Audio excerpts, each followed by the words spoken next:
No television show in American history has ever created as profound a cultural impact as Soul Train. Then, in 2006, the show abruptly vanished without a farewell. All details surrounding its conclusion were kept under wraps, except for one, a recorded episode that never aired. What unfolded behind those unreleased scenes? Let's go back to the beginning to explore today's story in depth. Hey there and welcome aboard. You're right on time for another super slick ride on the Soul Train. Don Cornelius was born in 1936 in the south side of Chicago, growing up in an America deeply divided by racial segregation. Before entering the world of television, he held several working-class jobs, including traffic officer and salesman. In 1966, he enrolled in a short-term broadcasting course and was soon hired as a reporter at WCTV, a local Chicago station. And if that's your feeling, we'd like to hear about that also. We're going to take our first call and find out just what it was there that he conceived and launched a new project called Soul Train, a music program dedicated to Black community. Soul Train first aired on August 17, 1970, in Chicago. It began with live performances featuring local dancers and guest musicians and quickly made waves.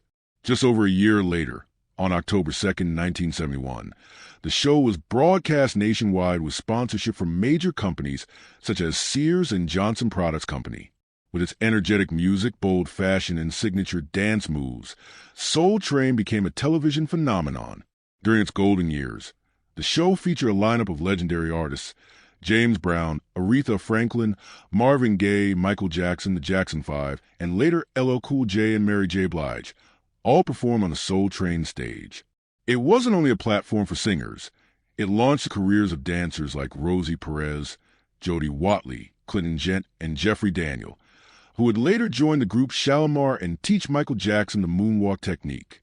One of the program's most iconic segments was the Soul Train line, a dance showcase where two rows of people face each other, taking turns stepping into the center aisle to perform their own signature moves. It was more than just entertainment. It was a space for self-expression, fashion, culture, and personal identity. For viewers, it became a weekly cultural ritual. For participants, it was a chance that could change their lives. Don Cornelius was more than just a host. He served as executive producer, editor, and the creative force behind the show's entire identity. His demeanor, calm, refined, and serious, gave Soul Train a unique character unlike any other music program of the time. Cornelius delivered not only a stage, but a vision. Television should not be a privilege of any one group, but a space where all cultures are represented truthfully and positively. Over 3 decades, the show aired more than 100 episodes, becoming the longest-running music television program of its time. At its peak in the late 1970s and early 1980s, Soul Train averaged weekly ratings of 4.5 to 5.0. Fashion and cosmetics brands targeting the Black community saw it as a perfect promotional platform, further cementing the show's central role in mainstream cultural life. Beyond television, the Soul Train brand expanded into other ventures: music awards, fashion events, and merchandise. Don Cornelius consistently ranked among the most influential figures in Black entertainment. In 1971, Life magazine named him one of the 100 most important Americans. But when a show becomes a cultural icon, it also faces shadows behind the spotlight. And in the case of Soul Train, the shifting tides of the era were something even its founder had to confront. In the next chapter, Soul Train would face a whirlwind that signaled the arrival of a looming crisis: the rift behind the scenes. Don Cornelius had long been known as a strict operator. He not only controlled the content aired, but also intervened in the appearance, costumes, and even choreography of the dancers featured on the show. Rosie Perez, who danced on the program for several seasons, recalled that Cornelius did not tolerate suggestive moves or anything that strayed from the aesthetic framework he approved. She was once asked to change her performance style for allegedly distorting the show's artistic direction. In addition, many dancers who performed on Soul Train revealed that they never received any compensation. Appearing on national television was seen as a life-changing opportunity rather than a formal job with contractual pay. Some later expressed feeling exploited, as the show tapped into their creativity and youth without offering equivalent benefits. The biggest conflict stemmed from a domain that seemed unavoidable: music. As hip-hop began to rise as a dominant trend in the late 1980s, Cornelius displayed a notably conservative stance. He believed the genre portrayed too many negative aspects of the black community, from language to violent imagery. In a 1992 interview, he stated bluntly, "I don't want my show be overtaken by sounds that I don't believe represent anything positive." This opinion immediately sparked divided reactions. Many artists and music producers argued that Cornelius had fallen behind the times. New shows like Yo, MTV Raps, and Rap City on BET quickly filled the gap left by Soul Train, leading rap artists such as Tupac Shakur, Nas, and Snoop Dogg to rarely appear on the show, a reality that drove younger audiences to tune in elsewhere. This divergence in content direction led to a clear decline in viewership. While the show still averaged ratings above 4.0 in the early 1980s, by the early 2000s that number had fallen below 2.0. Local stations began rescheduling or replacing it with fresher, more appealing programs. In 1993, Don Cornelius officially stepped down as host, ending 23 years of consistent on-camera presence. The role was then passed on to new faces like Maestro Clark, Shamar Moore, and Dorian Gregory. Although each brought their own energy, none could replicate the calm presence and symbolic authority that Cornelius had embodied. Attempts to revitalize the show by changing hosts, redesigning the stage, and inviting more hip-hop artists were largely seen as temporary fixes. The outdated content foundation, combined with patchy reforms, made it difficult for Soul Train to maintain its competitive appeal. Between 2003 and 2006. The number of episodes produced per season was cut back, and the production team underwent significant changes. The show's internal structure was no longer stable. Some longtime editors resigned. Technical staff moved on to other projects. Mounting production costs and outdated content raised questions among investors about the show's viability. As for Cornelius, he gradually disappeared from public events, nearly ceasing all public commentary. What was once a source of pride now seemed confined to memory. Soul Train continued to air weekly, but it was no longer a cultural cornerstone. Younger artists sought out other stages. New dancers didn't stay long. The program entered a state of stagnation. Then in 2006, during a period when the show had clearly lost its direction, an unusual taping session took place. No one ever disclosed what happened backstage, but from that point forward, Soul Train never returned, the episode banned forever. In March 2006, Soul Train entered what was supposed to be a routine taping session in Los Angeles. On paper, it was just another episode in the show's final season. But according to numerous accounts from those present that day, the atmosphere on set was unstable from the start.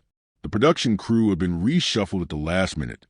The guest list was disorganized, and there were signs of a lack of direction from senior executives. Some sources claimed that Don Cornelius was backstage, although he no longer held an active production role. Longtime staff members said he openly showed disappointment with the program's current trajectory. The episode was scheduled to feature a rising hip-hop artist. However, the event began nearly an hour late due to disputes between the artist representatives and the logistics team. A former editorial staff member revealed that the performance crossed visual boundaries traditionally upheld by Soul Train.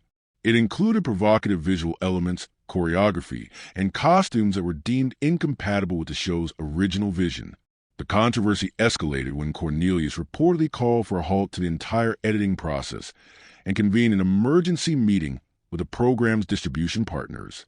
One of the major distributors, Tribune Entertainment, withdrew shortly afterward. This withdrawal left Soul Train without a sufficient network to continue national television broadcasts.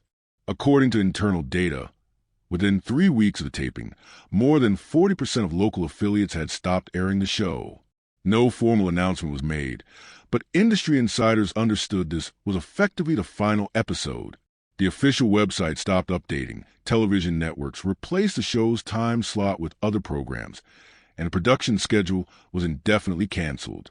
Not long after, several media reports began referencing the buried episode as the primary reason behind the show's end. Although it never officially aired, footage from that day's taping remained in the possession of several former staffers. Fan pages on social media discussed the incident and referred to it as a cursed performance.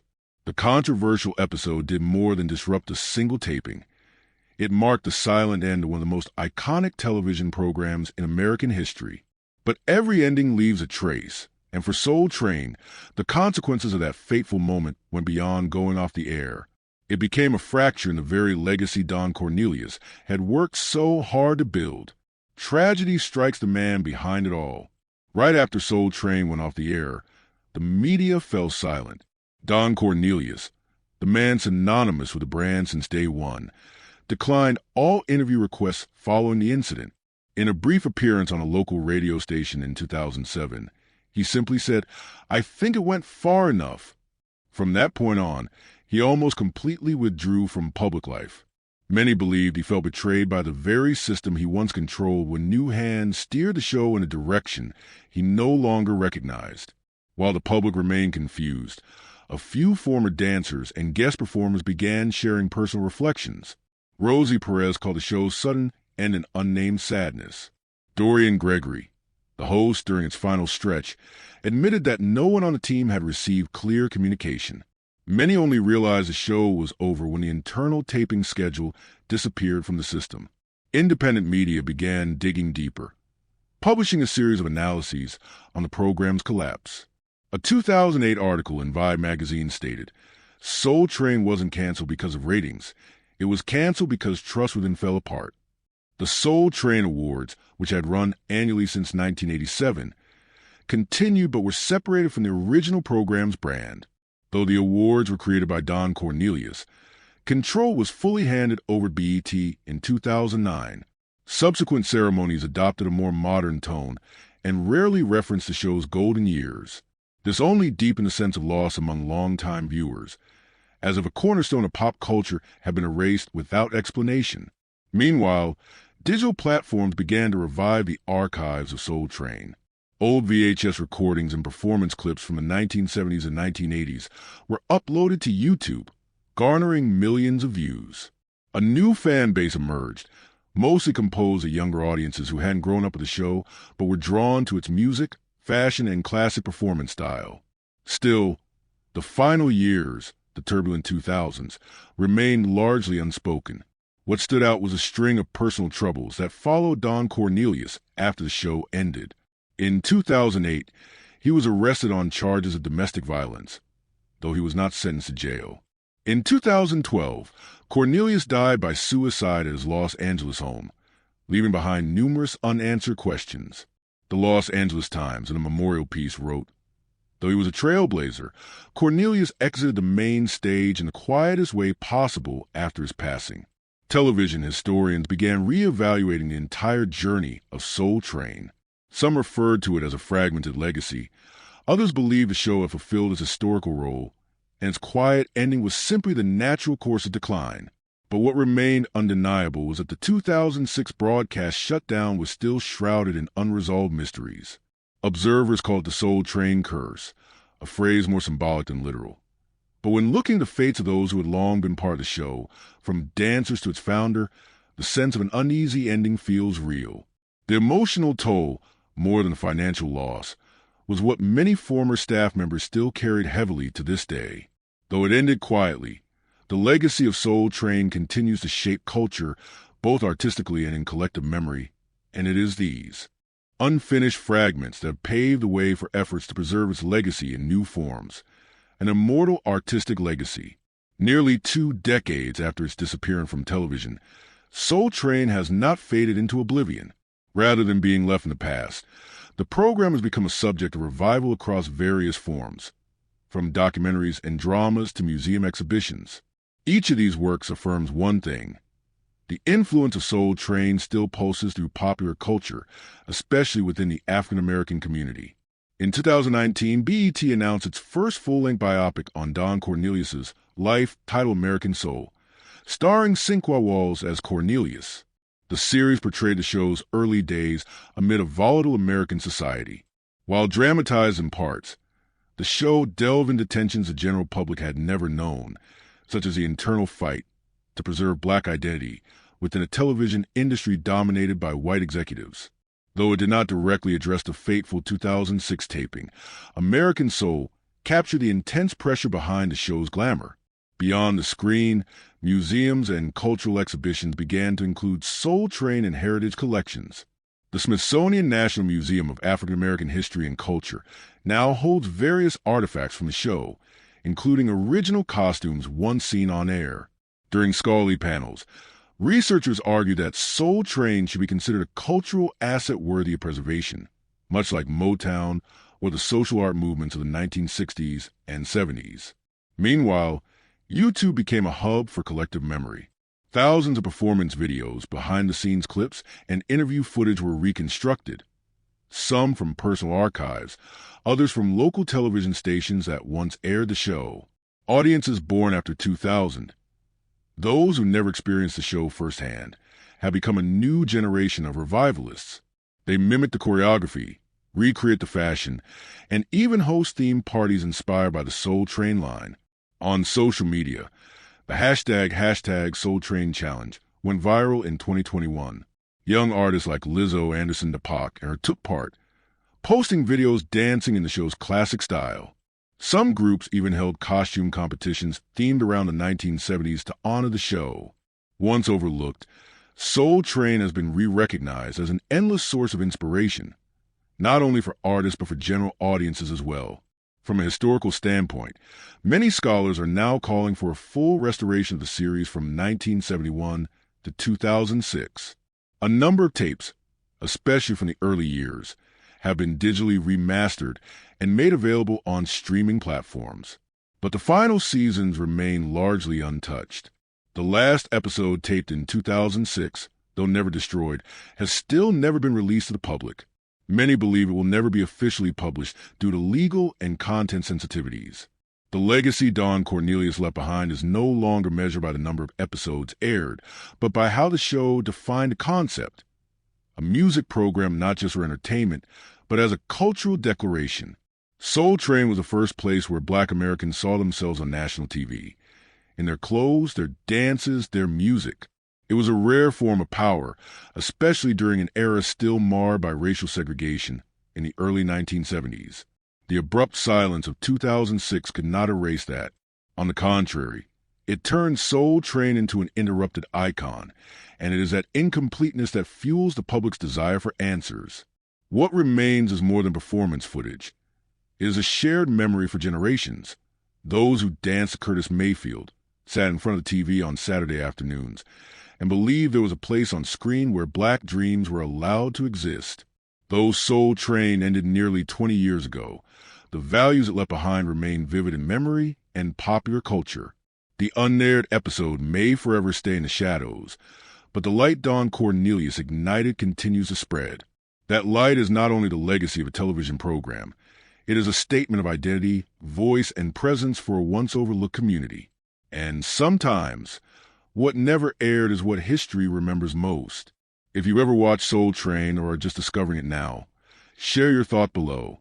What scene do you remember most? What moment moved you? Don't forget to like and subscribe so you won't miss the untold stories behind the legends of American television.